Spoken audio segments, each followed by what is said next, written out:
apa kabar? Kembali berjumpa dengan saya Bung Arif dan Bung Rocky Gerung.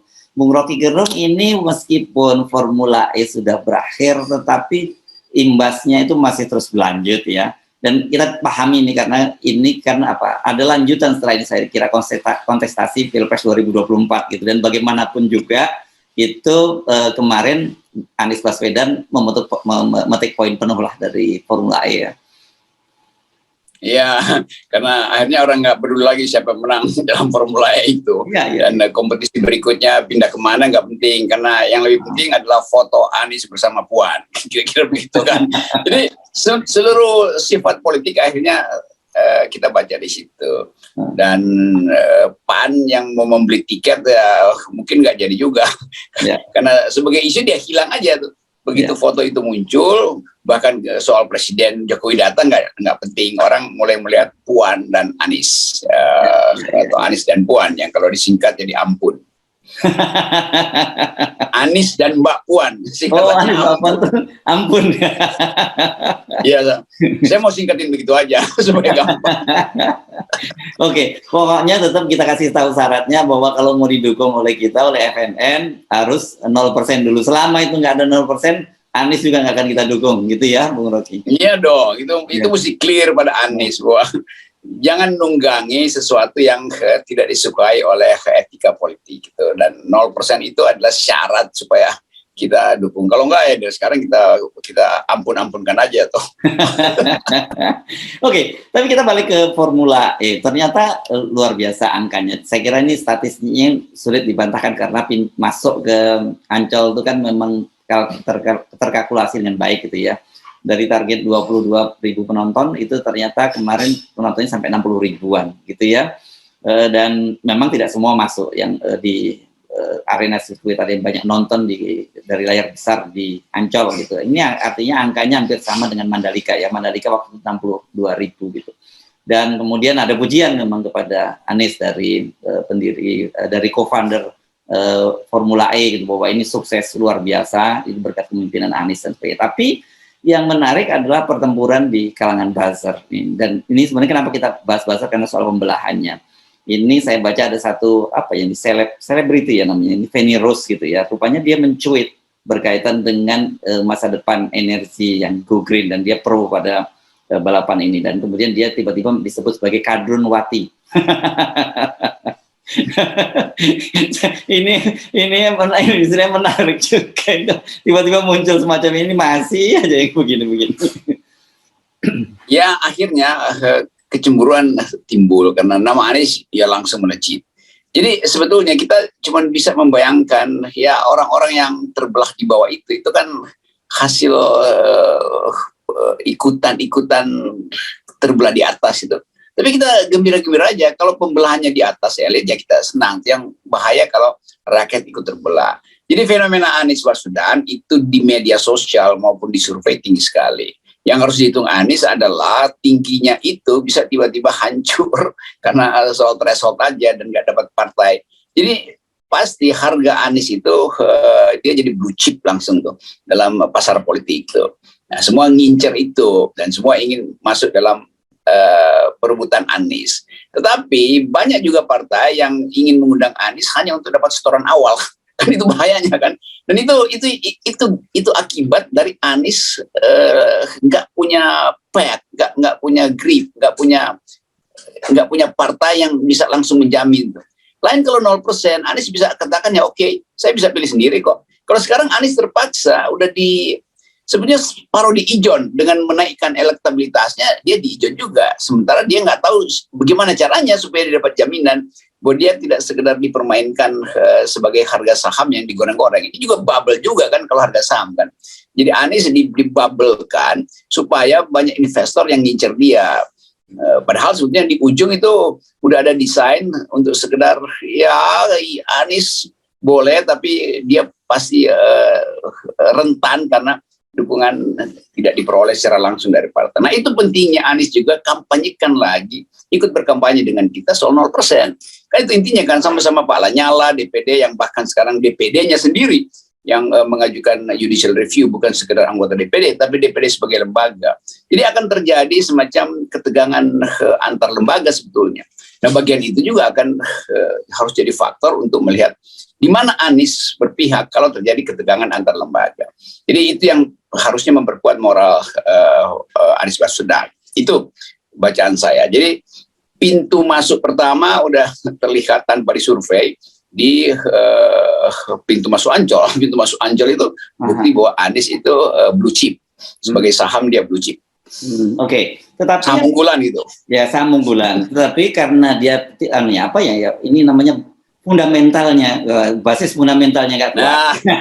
Gitu ya. Dia ini rawan untuk digoreng sana dan goreng sini, dan namanya saham ya, sangat fluktuatif.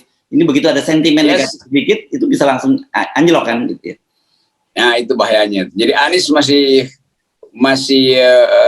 fragile, masih rapuh di situ, karena fundamentalnya nggak kuat. Dia kuat di teknikal aja, dan teknikal itu bisa disapu oleh permainan short termis, mereka yang pasang uang untuk cari gain sesaat.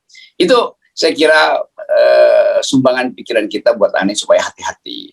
Nah, lepas dari itu, tetap publik Jakarta menganggap persaingan antara Erick Thohir dan Anies dimenangkan oleh Anies. Maka kalangan Thohiris harusnya mengevaluasi kemampuan Erick Thohir memelihara tim suksesnya itu, termasuk juru-juru bicaranya yang banyak ngaco lah, yang nggak punya konsep tapi sekedar ngomel, marah-marah tuh, membuli orang, itu kan begitu kan. Kan kontras betul kan. Erick Thohir kadang-kala Erick datang dengan kesantunan, tapi buzzer-buzzernya ini itu betul-betul brutal. Itu itu juga yang menyebabkan akhirnya mungkin Pak Jokowi menganggap ya mending saya permainkan sedikit saudara Erick Thohir di depan Anies. Erick Thohir mulai kecewa. Nah, itu Erick Thohir mulai merambah partai lain. Mungkin dia lagi incer PAN atau incer PKB segala macam, ya udah itu biarkan urusan mereka lah. Urusan kita adalah soal 0%. Oke, ini saya ingin meng-highlight tadi ya pernyataan Anda bahwa sebenarnya di atas ini meskipun tetap ada pembelahan ini, terutama yang paling kita lihat adalah kubu Pak Jokowi dan kubu Bu Mega gitu, yang kelihatannya agak susah ini untuk ditemunya. Tetapi sebenarnya para elit itu sudah mulai bermanuver dan kemudian juga bermain-main di antara mereka gitu ya, dan mereka bisa bicara kok gitu. Kalau soal tawar-menawar politik bisa bicara, tapi yang nggak bisa itu yang di bawah ini gitu. Karena sejak awal mereka sudah ada positioning seperti itu tadi, terbelah gitu. Ketika ada yang mencuit bahwa soal energi hijau itu dianggap konotasinya Anies dan kemudian disebut kadrun. Sebaliknya gitu juga, para yang kontra dengan Formula E disebut sebagai cebong dan sebagainya. Padahal kita melihat sekarang ini kan proses-proses munculnya nama Anies dipasangkan dengan Puan atau Ganjar dipasangkan dengan Anies, itu kan bagian dari proses yang kita sebut dagang politik lah, deal-deal politik di atas gitu. Itu pentingnya, itu bagus betul topografi yang dibuat Hersu hari ini. Jadi ada 3 lapis. Lapis pertama, lapis elit yang memang tak terhindarkan, terutama konfrontasi antara 2 tokoh besar politik Indonesia, Ibu Mega dan Pak Jokowi. Itu kelihatannya udah final, nggak mungkin lagi ada semacam dinding yang semi permeable, yang osmosisnya bisa berlangsung antara Megawati dan Jokowi. Jadi kita pakai prinsip kimia aja, dia nggak bisa bercampur lagi. The chemistry doesn't mix, itu pertama. Jadi lapisan itu lapisan yang kita tahu itu konfrontasi akan berlanjut terus. Lapisan kedua ini lapisan tadi yang disebut maklar politik yang berupaya untuk goreng-goreng sahamnya Anies, sahamnya Ganjar digoreng-goreng. Ini betul-betul transaksi kasar, transaksi uang. Kalau dia mau bagus, mestinya transaksi berdasarkan prinsip demokrasi, 0% dulu gitu. Jadi ini kekacauan akan dimulai di lapisan kedua itu, lapisan yang akan mengikuti naluri-naluri material dari para maklar. Nah, di situ Anies akan digoreng, Ganjar digoreng segala macam. Itu biarin aja juga. Yang bahaya kalau lapisan ketiga tadi ikut di dalam kekacauan itu tuh, yaitu rakyat. Dan itu yang mesti kita hidupkan sebetulnya, harapan bahwa kalau masyarakat sipil, jurnalis dan akademisi itu kuat di bawah, maka biarkan bangsa ini berantakan di atas, yang di bawah nggak tersentuh kan. Karena itu saya sering katakan, saya gembira aja lihat perkelahian elit sebagai tanda bahwa kalau elitnya punah karena perkelahian, maka bangsa ini selamat. Kan itu intinya kan. Nah, maklar-maklar ini yang seperti biasa nggak ingin direpotkan dengan soal-soal normatif, soal threshold segala macam, tapi segera ingin bikin tukar tambah. Nah, kita FNN dan masyarakat sipil ingin mengasuh wilayah bawah ini, wilayah rakyat, supaya tidak dapat imbas dari terpecah belahnya elit di atas. Jadi kalau dibilang elit bakal nyatu, enggak. Elit itu sebaiknya dia berantakan. Sebab kalau dia nyatu, dia akan menyiksa rakyat. Elit yang menyatu itu, dia menyengsarakan rakyat. Jadi itu pentingnya kita kompori elitnya berantakan. Jadi KIB itu bagian dari Koalisi Indonesia Berantakan. Dan tanda-tandanya itu sebenarnya menurut saya cukup kuat kok, bahwa mereka ini sebenarnya saya sebutkan sebagai kawin paksa gitu ya. Namanya kawin paksa itu nanti ketika yang memaksa kira-kira posisinya lemah kan mereka juga bubar, atau mereka sebenarnya udah berantem sendiri di dalam kan. Ya itu kawin paksa karena saling incer mahar doang. Oke. Nah, tapi paling penting saya kira kita perlu perluas ya percakapan itu, Bung Rocky. Jangan hanya seputar Ganjar, seputar Anies, kemudian seputar Puan dan sebagainya. Karena saya kira nanti kalau kita hanya berkutat di sekitar itu, kita juga terjebak pada framing yang dibuat oleh para lembaga survei yang itu bagian dari kebanyakan dari tentu saja kepentingan oligarki. Iya, FNN nggak akan masuk dalam putaran itu. Ya. Kita tetap akan mengajak juga para jurnalis dan kekuatan masyarakat sipil untuk fokus pada basis pertama dari demokrasi, itu kedaulatan rakyat. Dan kedaulatan itu harus dijaminkan pada sistem pemilu yang kompetitif. Nah, kompetitif artinya tidak boleh ada barrier to entry dan segala macam itu. Ya, permainan uang itu menjadi masalah karena thresholdnya dipasang 20%. Dan jadi sinyal ini yang mesti kita bawa juga ke kampus supaya rektor-rektor ini paham bahwa keadaan kita bukan sekedar dua lapis di atas konfrontasi elit dan maklar politik, tapi basis demokrasi kita tuh yang di dalamnya ada sejarah panjang bagaimana kita berjuang supaya keadilan itu didasarkan pada kehendak rakyat, bukan sekedar transaksi elit. Nah, ini yang wacana ini yang hilang. Para rektor juga atau mahasiswa, sebagian mahasiswa mengerti ini, dan rektor harusnya universitas ada di dalam posisi oposisi itu. Nah, yang saya senang adalah pikiran dari Pak Asumardi Asra yang menganggap pers harus kembali menjadi mitra kritis pemerintah atau kekuasaan. Dengan kata lain, Pak Asumardi Asra mengintip dengan baik bahwa potensi pers untuk memfokuskan pada transaksi itu berbahaya. Jadi fokus kembali pada demokrasi itu. Nah, saya tahu itu karena Pak Asumardi ada seorang intelektual dan dia tahu bahwa demokrasi hanya disebut demokratis kalau basis pertandingannya itu level playing field-nya sama itu. Karena itu dia cocok dengan kita, ingin mempromosikan 0%. Dia cocok dengan Lanyala karena Lanyala juga sebagai ketua DPD, Pak Lanyala konsisten untuk mengucapkan itu.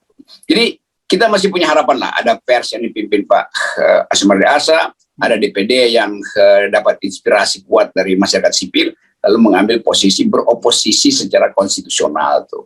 Pak Lanyala ada di dalam wilayah pikiran itu. Ya. Nah, lama-lama saya usulin Lanyala Asumardi Asra aja sebagai calon berikutnya kan, karena mereka berdua yang paham. Ya, tapi kemarin karena tadi singgung soal Solo, menarik juga ya, karena ternyata DPD ini sekarang siap berkelahi dengan Mahkamah Konstitusi, katakanlah begitu ya. Sebab ini kan menarik ini dari sisi ketatanegaraan itu, pernyataan Pak Lanyala. Ya, itu final di situ.